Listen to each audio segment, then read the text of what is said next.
بسم اللہ الرحمن الرحیم۔ تمام سامعین اور ناظرین کو میری طرف سے السلام علیکم۔ ناظرین، آج کی معلومات غازی ارطغرل کے متعلق ہیں۔ غازی ارطغرل بن سلیمان شاہ کائی قبیلے کے سردار سلیمان شاہ کے بیٹے اور سلطنت عثمانیہ کے بانی عثمان اول کے والد تھے۔ ناظرین، ان کی پیدائش 1191 عیسوی کے آس پاس ہوئی، جبکہ ان کی وفات 1281 عیسوی میں ہوئی اور ان کی تدفین اناطولیہ کے شہر سگوت میں کی گئی۔ ارطغرل غازی ایک بہادر، نہ ڈر، بے خوف، عقل مند، دلیر، ایماندار اور باروب سپاہی تھے۔ وہ ساری عمر سلجوقی سلطنت کے وفادار رہے۔ سلطان علاء الدین کیقباد اول نے ارطغرل کی خدمات سے متاثر ہو کر ان کو سگوت اور اس کے نواح میں واقع دوسرے شہر بطور جاگیر عطا کیے اور ساتھ ہی سردار اعلیٰ کا عہدہ بھی دیا۔ اس کے بعد آس پاس کے تمام ترک قبائل ان کے متحد آ گئے۔ ارطغرل کا تعلق غز ترک قبائل کی شاخ کائی قبیلے سے تھا اور ان کا خاندان بیگ یعنی سردار کہلاتا تھا۔ ناظرین، ارطغرل ترک زبان کا لفظ ہے اور دو لفظوں ار اور طغرل سے مل کر بنا ہے۔ ار کے معنی آدمی، سپاہی یا ہیرو کے ہیں، جبکہ طغرل کے معنی عقاب کے ہیں، جو مضبوط شکاری پرندے کے طور پر مشہور ہے۔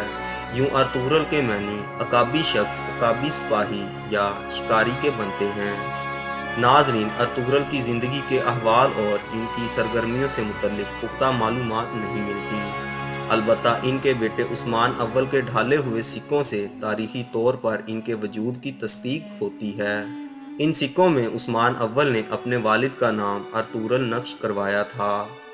تاریخ دانوں کو ان کے حالات زندگی کے حوالے سے ان لوک کہانیوں پر انحصار کرنا پڑتا ہے جو ان کی وفات کے 100 سال بعد سلطنت عثمانیہ میں مقبول ہوئیں۔ ناظرین، عثمانی روایات کے مطابق ارطغرل اپنے والد سلیمان شاہ کی وفات کے بعد اپنے رفقا کو لے کر سلاجقہ روم کے پاس گئے اور ان سے زمین کا مطالبہ کیا۔ چنانچہ انہوں نے سگوت کی زمین ارطغرل کے حوالے کر دی، جو اس زمانے میں بازنطینی سلطنت کی سرحد پر واقع تھا، اور ارطغرل کو اس کا سردار بھی مقرر کر دیا۔ بعد ازاں اس سرزمین پر کچھ ایسے واقعات پیش آئے جو آگے چل کر سلطنت عثمانیہ کی بنیاد کا سبب بنے۔ ناظرین، اسلام کی سربلندی کی خاطر ارطغرل اور دیگر عثمانی سلاطین کی مجاہدانہ سرگرمیوں کی بنا پر عموماً ان کے ناموں کے ساتھ غازی کا لقب لگایا جاتا ہے۔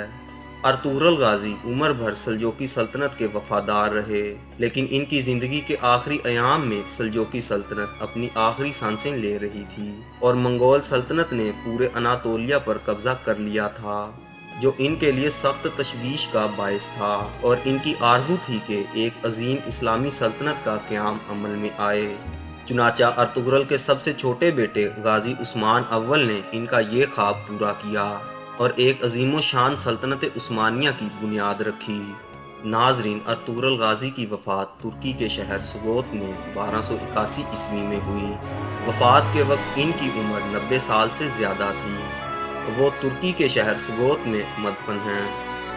ناظرین، ارطغرل غازی نے وفات سے پہلے کائی قبیلے کی سرداری اپنے بیٹے عثمان اول کے سپرد کر دی تھی۔ ارطغرل غازی سے منسوب ایک قبر سگوت شہر کے باہر واقع ہے، لیکن اس پر کوئی قدیم تحریر موجود نہیں۔ مقبرے پر موجود تحریر کی تاریخ سلطان عبدالحمید ثانی کے سابقہ مقبرے کی بحالی عمل کے وقت کی ہے، جو 1886 عیسوی سے 1887 عیسوی کی ہے۔ ناظرین، مقبرے کی تعمیر کی تاریخ کا تعین نہیں ہے، لیکن یہ 13ویں صدی کے آخر میں موجود تھا۔ اس مقبرے کو پہلے عثمان اول نے مجرد قبر کے طور پر تعمیر کیا تھا۔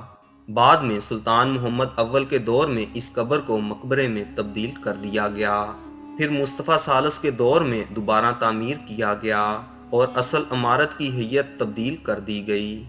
1886 عیسوی میں سلطان عبدالحمید دوم نے اسے بحال کیا اور وضو کرنے کے لیے اس میں ایک پانی کا چشمہ شامل کیا گیا۔ ناظرین، قبر کا نمونہ مسدس شکل کا ہے جس پر ایک گنبد بنایا گیا ہے۔ اس کے اندر ارطغرل کا مقبرہ ہے، جس کے دونوں اطراف مستطیل دروازوں سے پہنچا جاتا ہے۔ مقبرے کی دیواریں پتھروں اور اینٹوں کی 2 قطاریں تھیں۔ مزار کے اندر جنوب مغرب اور جنوب مشرقی دیوار پر کھڑکیاں واقع ہیں۔ ناظرین، 19ویں صدی میں عثمانی بحریہ نے اپنے ایک جنگی جہاز کا نام ارطغرل رکھا، جو 1890 عیسوی کے ایک بحری سفر میں جاپان کے قریب حادثے کا شکار ہو گیا تھا۔ اس کے علاوہ 1998 عیسوی میں ترکمانستان کے شہر اشخاباد میں مسجد ارطغرل غازی نیلی مسجد کی طرز پر تعمیر کی گئی۔ ناظرین، اسی امید کے ساتھ کہ آپ کو ہماری آج کی معلوماتی ویڈیو پسند آئی ہوگی، انشاءاللہ ملتے ہیں بہت جلد ایک نئی معلوماتی ویڈیو کے ساتھ۔ اللہ آپ کا حامی و ناصر۔